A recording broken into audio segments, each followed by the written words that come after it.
রাত পোহালেই বিদ্যার দেবী সরস্বতী পুজো মেতে উঠবে আপামর বাঙালি। বিদ্যার দেবী পুজো বলে কথা, বিভিন্ন শিক্ষা প্রতিষ্ঠানের পাশাপাশি স্কুল, কলেজ ও বাড়ি বাড়ি পূজিত হবে সরস্বতী দেবী। প্রতি বছরের মতো এবারেও পুজোর বাজার জমে উঠেছে কালিয়াগঞ্জের নাট মন্দির প্রাঙ্গণে। এখানে একই ছাদের তলায় সরস্বতীর প্রতিমা থেকে শুরু করে ফল, মূল ও পূজার সামগ্রী পাওয়া যায়। প্রতিমা থেকে শুরু করে ফলমূল ও পূজার সামগ্রীর মূল্য ঠিকঠাক রয়েছে জানান ক্রেতারা। এ বিষয়ে দীপক সাহা নামে এক ক্রেতা জানান, নেওয়া হলো হয়নি, দেখছি আর কি। এই যে একই ছাদের নিচে নাট মন্দিরে একই ছাদের নিচে দশমা ভান্ডার এবং হচ্ছে ফলের দোকান এবং ঠাকুর বিক্রি হচ্ছে, কতটা সুবিধা হচ্ছে এটা আপনাদের? এটা তো সব জিনিস এক জায়গায় পাওয়া যাচ্ছে, যাতে সুবিধা হয়, সুবিধা লাগছে একটু।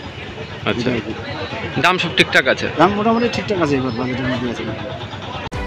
এবছর দুদিন পুজো পাড়ার বাজার ঠিক বুঝতে পারছে না মৃৎশিল্পী থেকে ব্যবসায়ীরা।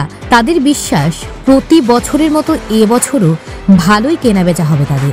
এ বিষয়ে ফল বিক্রেতা সৌরভ মোদক বলেন, ভালোই আছে, মার্কেটে ভালো চলছে, বেচাকেনার লোকজন আছে, হালকা পাতলা। এখন তো মাত্র শুরু, মানে এখনো তো বিক্রিটা ঠিক টাইম। অ্যাকচুয়ালি তো বিক্রি বিকালের থেকেই মেন বিক্রি, আর টুকটুক সকাল থেকে হচ্ছে খারাপ। প্রতিবারের তুলনায় এবার মার্কেট কেমন দেখছে? এর আগে সামনে বেড়ার থেকে একই মার্কেটটা একই, সামনে বেড়ার থেকে এবার আগে আশা করি তো ভালো হয় উচিত। এবার আমরা একটা জিনিস দেখছি যে নাট মন্দিরে যে একই ছাদের নিচে দশমা ভান্ডার, ফলের দোকান এবং ঠাকুর বিক্রি হচ্ছে। এতে সাধারণ মানুষের কতটা সুবিধা হচ্ছে? সুবিধা মানে এবার মানে বলা চলে, দোকান যতটা বেড়েছে তার অনুযায়ীতে কাস্টমার অনুযায়ীতে কম। এখন পরে লাস্টের পরিশ্রমে কি হবে বোঝা যাচ্ছে। এ বিষয়ে মৃৎশিল্পী রামনাথ পাল জানান, কেমন দেখছেন? এখন বাজারটা এবার বোঝা যাচ্ছে না, 2 দিন পূজা পড়ে গেছে তো, 2 দিনের মধ্যে বাজারটা একটু এখনো মানে খুঁজতে করতে সেরকম দেখা যাচ্ছে। কেমন অর্ডার মিলেছে এবার? অর্ডার হয়েছে, যেগুলো মোটামুটি হয়েছে,